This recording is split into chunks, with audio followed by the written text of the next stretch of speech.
Okay, real talk for a second.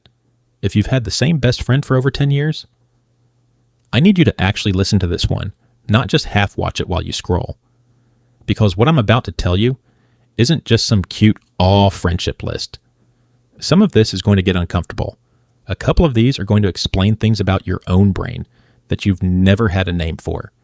And by the end, you're going to understand why that one friendship might be the single most stable thing in your entire life.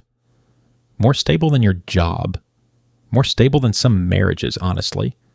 We're counting down from 7. Stick with me through all of them because they get heavier as we go. Number 4 is where it stops being cute and starts being kind of intense. And number 1, I'm not going to lie to you. Number 1 might wreck you a little.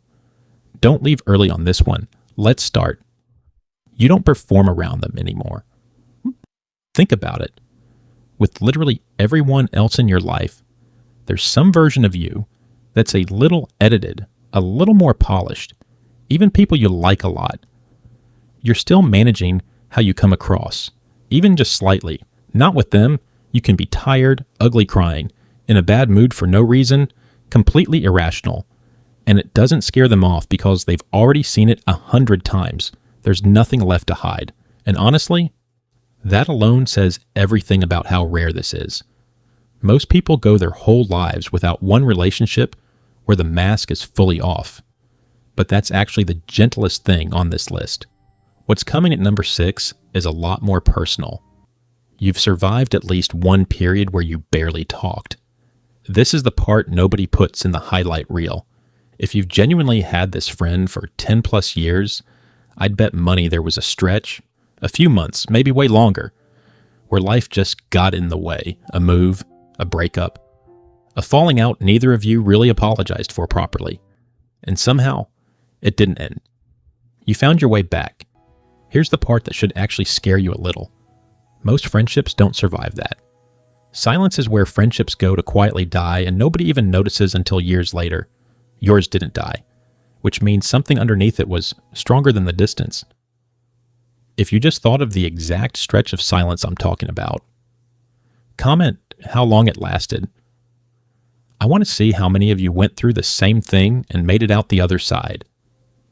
Now we're getting into the ones that are less sweet and more unsettling, honestly. You've stopped keeping score. Early on, every friendship, even good ones, runs on a quiet ledger. Who reached out first?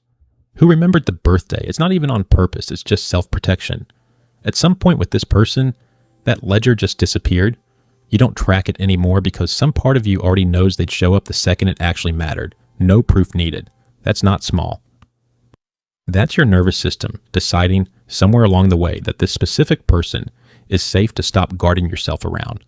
Which, speaking of your nervous system, leads us into the one I told you about earlier. The one where things stop being cute and start getting real. Your body has actually rewired itself around this person. Stay with me, because this is the one that surprises people. Long-term closeness doesn't just live in your head. It shows up physically. Their voice on the phone can start calming you down before they've even said a comforting word.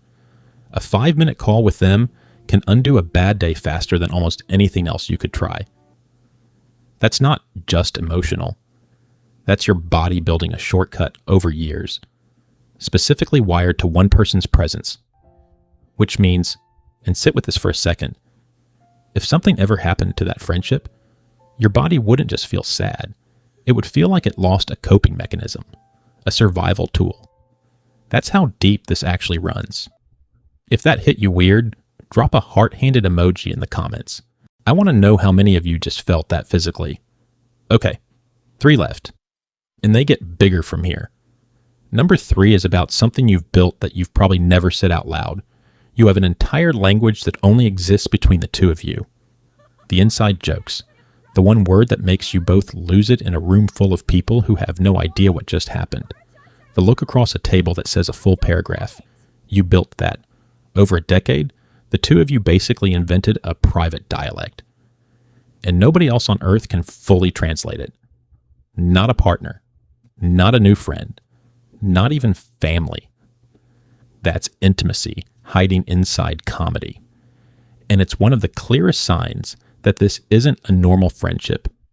It's something closer to family. Speaking of family, number 2 is where this stops being about friendship at all and starts being about who you actually are as a person. You've outgrown different versions of each other and chosen to stay anyway. Here's something people don't think about. You are not the same person you were 10 years ago. Neither are they. A 10-year friendship isn't actually one friendship.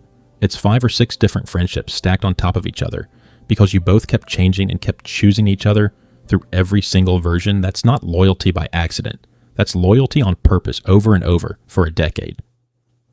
Which puts you in a smaller percentage of people than you probably realize. And now, number 1. This is the one I told you about at the start. Don't skip this part. You are each other's living memory. This is the one that gets people quiet. Your 10-year best friend doesn't just know who you are right now. They remember who you were at 19, at 22. During the year, everything fell apart. During the year, everything came together. When they're gone, even for a week, a piece of your own history feels slightly unreachable because they're the only other human being who is actually there for it. That's not friendship anymore. At 10 plus years, that's basically legacy. They're not just in your life. They're proof your life happened. So now I actually want to know, which one of these hit hardest? Was it number 6, the silence you survived, or number 1, the fact that they're literally your living memory? Comment their name below. Whatever you call them, the nickname, the inside joke version. I want to scroll through these comments and see how many of you have proof that this kind of loyalty still exists. And if any part of this made you feel something, subscribe, because next week I'm doing the flip side of this exact list. The quiet signs a long friendship is dying and how to catch it before it's too late. Go text them right now before you do anything else. I'll see you in the next one.